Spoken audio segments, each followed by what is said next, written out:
Hey guys, and welcome back to the extras of Okami. We're going to be taking a look at the presents from Issun today. Yay! Richie, what pray tell are the presents from Issun? Are they just like treasures, unlockables? Basically, so the presents from Issun, once you have finished the game, you will unlock the music test, you will unlock the video log and artwork. So basically that allows you to obviously listen to all of the themes throughout the game, which is awesome. Something that's quite cool about this also is that you see the different colours in the little swirl. That changes depending on who the composer is. Oh, that's really cool. I can't remember if it's in... I think it's on the back of the actual soundtrack. They've got the same thing. It might also be in the art book, where the swirls, yeah, they indicate who composed the music, which, obviously, with video game soundtracks, you often have multiple composers and you've just got so many songs, and sometimes they don't always directly indicate who did what. They just kind of do a general, they all did something. So it's nice when you get the very specific of who worked on what song. Yeah, yeah. And it's quite nice that the game makes reference to that. So basically, yes, what we're going to be doing is we're going to be looking through the presents from Issun today. Okay. I had a point. It's just escaping. Alright. You know what I find weird about sound tests in video games? Yes. It's that you usually get them after you're finished with the game. Yes. Which is great for people really into the music. But I feel they could, and especially in games where they're struggling to give you stuff to spend your money on and whatnot, maybe have the sound test from the start. Some you get, you know, just by playing the game. Some tracks you can, you know, buy from stores and whatnot. Yeah, I get that. But then on the flip side, that means that if you're struggling to get money, I mean, really you shouldn't be, but still you might be, then you may miss out on certain songs. I mean, the thing that I like about this is that obviously it's all songs that you've got to hear the song for it to turn up. And here's the hilarious thing. So they couldn't include Reset by Ayaka Hirahara in the credits of the Wii version, they had to cut it out.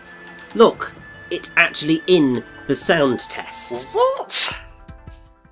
And for some reason I feel like, I don't know for a fact, but I feel like in the PS3 version it is also in the sound test. That don't make like a sense to me.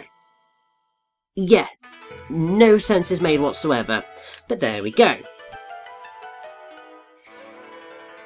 A sound test that I think is actually really quite good and something that I really appreciate is Eternal Sonatas. Yes. If you watch my commentary of that, you will understand. Because basically, as you play through the game, you see the songs turn up in your sound test, because it's just easily accessible from the menu. So you can see the songs as you go, which I just find to be really fascinating, because then you can more accurately pinpoint that song turned up at that moment. But yes, we're currently looking through all of the artwork, and there's some amazing stuff in here. Yes, a lot of these I haven't actually seen, so I'll enjoy this quite a bit. Oh my god, do you see the solar flare back there? I know. And also, have you noticed 130 pieces of artwork in Amaterasu Package 1? Wow.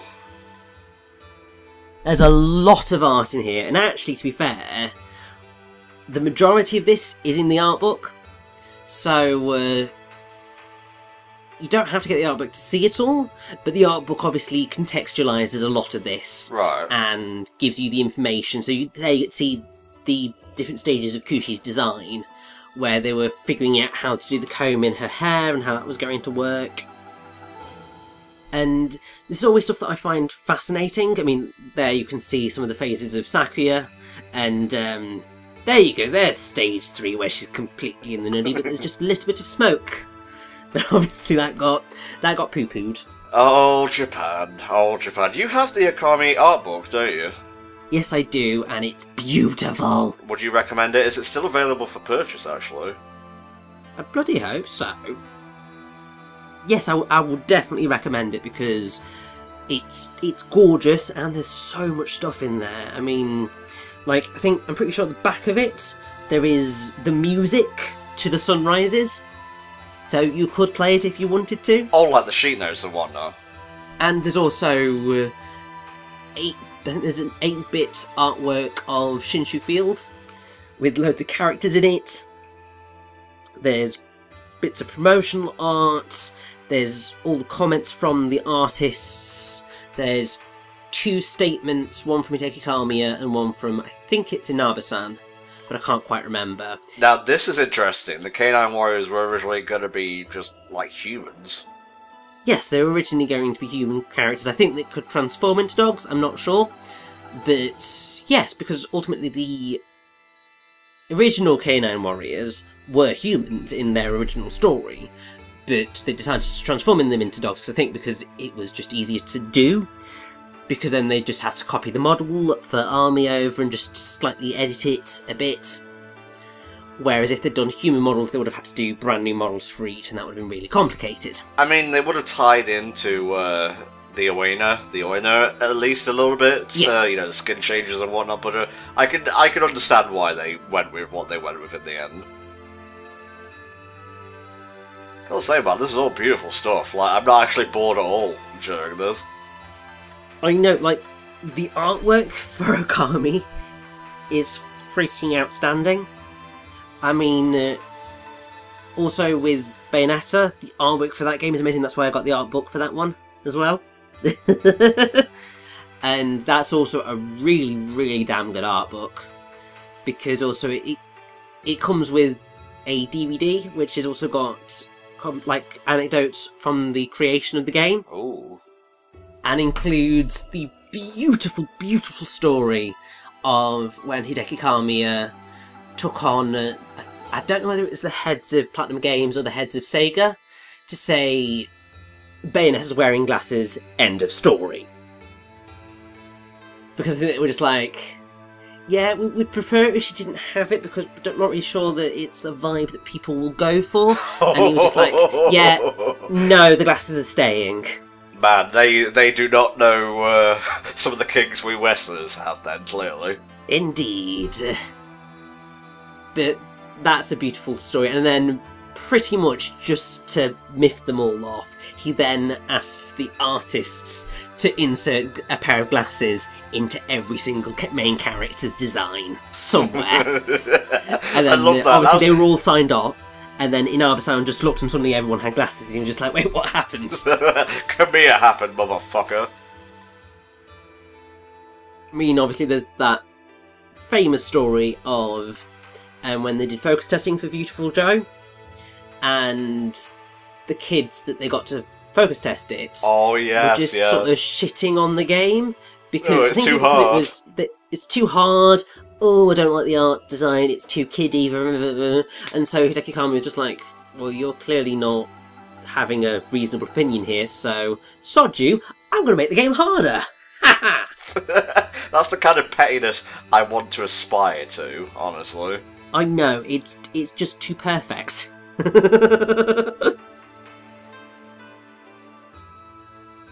Oh, we're seeing all the brush gods now. Indeed we are, and once again, the artwork is just gorgeous. I love this game so much. I said on Twitter, I've said it probably more than enough times already, but no, you can never say I love Okami enough. You really can't. Well, let's see what we're working with here for the monsters. As you can see from the concept art, there were going to be dinosaurs in Okami. Wow. And some of the monsters were going to be like really properly shadowy and stuff, until they began to settle on that more Japanese artwork style, and these green monkeys are what ultimately became the imps. Oh, okay. So some of the ideas that they had initially transformed into these creatures, and that's why they are sort of monkey-like in their design.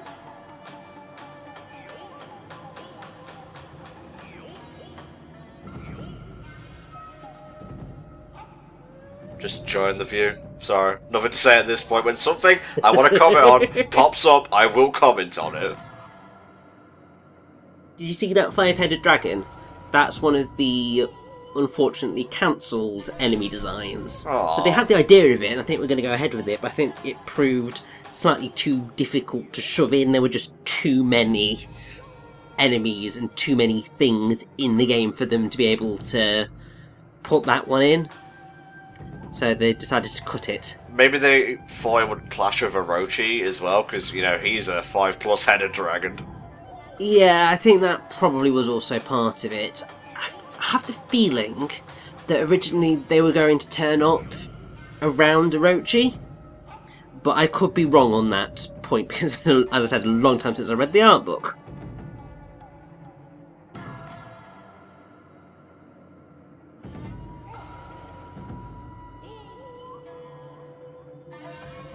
Oh yeah, this is another thing. With the Spider Queen, I don't know whether it's going to turn up here, but it's definitely in the art book. One of the artists created like a manga strip for Army's introduction to the Spider Queen. And it's really quite cute and funny. And it's just like, wow, they really went all out in working on this game. You could tell how much they loved it. Oh, here's the manga. This is it. Obviously, you can't read any of the text that will eventually turn up.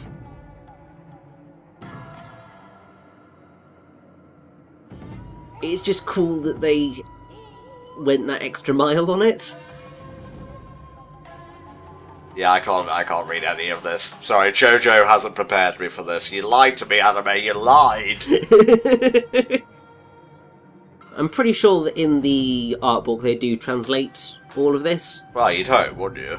But, I mean, I could also be wrong on that one as well. As I said, it's a long time since I've read that art book, and also it's the other side of the room to me right now, and I can't even bother to go there. Oh my, look out guys, we're about to get aesthetic as fuck up in this bitch. We are indeed, and it's all freaking beautiful! I've got to say, and I'm sorry to keep bringing up Steven Universe, but its backgrounds are gorgeous. Like, Richie, once you catch up, you'll start to see some really good ones. And I actually bought the art book. I think it's just called Art and Origins recently. It's roughly about 20 quid. Get it if you're a fan of the show. It is amazing, because it not only covers, well, art like you'd expect, but the conceptualization process all the way to the finished episode and whatnot. There's no really huge spoilers, but there's tons of, like, you know, concepts and stuff that are really interesting to look at. I mean, that's why, I mean, I really do love art books. They're glorious. Yeah, because when I, like, first heard the term art book, I thought it was just, like with, I think it was with Super Mario Maker for the Wii U. That comes with a book of art, and it is just mostly art. In fact, I have it here, and I'm taking it from the tower. Hopefully it doesn't cause everything else to spill out, otherwise I will be a silly Billy. Right, Super Mario Maker. Let me just have a quick flutter through here. Yeah, it is mostly art. There's not much text at all. That's what I thought an art book was originally, but no, I guess SU Art and Origins and the Okami art book proved me wrong. Yeah, I mean, I think there are some art books which are very much purely art. I mean, I know that I've got a couple, I think. Kingdom Hearts Birth by Sleep Limited Edition art book is literally just art. I have the feeling that the Sonic Generations Collector's Edition art book is also just art. And there's a few others that are also just art.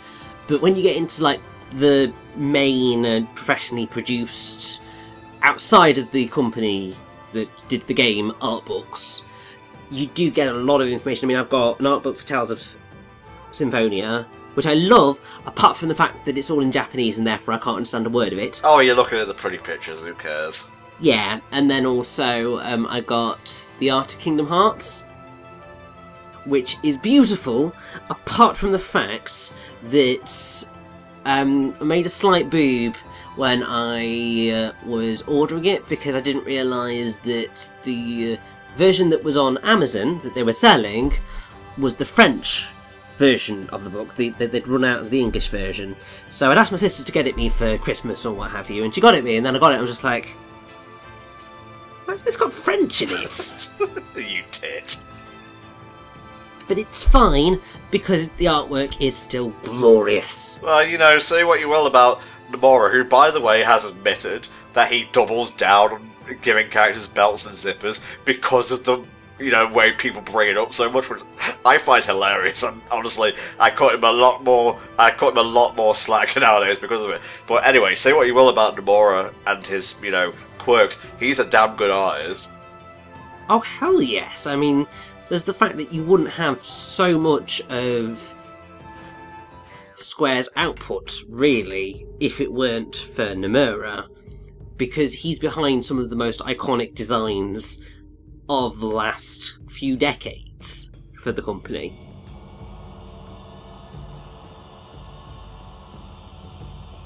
And yes, this is the end of going through the artwork. It's just going through the enemy scrolls, basically. So you just get a bit of a closer, higher resolution look at what we saw in the previous part, which is always nice. Any closing thoughts on the art and music of Okami, mate? The art is frickin' beautiful. The music is also frickin' beautiful. You should buy Okami. Well, short, succinct, and to the point. I should also point out that the other bits of the presents from Issun that is going to get briefly looked at in this particular part is the video log, and basically that's just your theatre mode, so you can watch cutscenes again if you would like to. Yeah, we don't need to show that off. I mean, if you're one of the few surviving souls who've watched every part up until now, God bless you if you have, by the way. Yeah, you'll have already seen those. Also, we have a non-commentary version over on Hellfire Playthroughs, so there you go. Exactly, and also there's a solo commentary version done years ago on my channel if you want to see me actually talk properly about half of the stuff in this game. But even then, it's not all 100% factual because I was still learning then. Oh, so you were just phoning it in for this playthrough then? Is that what you were saying? Not phoning it in, just not doing all the research again because I can't remember where I looked and I don't have the time. No. It's good to know where I stand when it comes to these things, honestly. I'm joking. Don't take that seriously. Jesus Christ. Yeah, Tom, I hate you. I'm gonna go like the Dark Lord Yami and just vanish.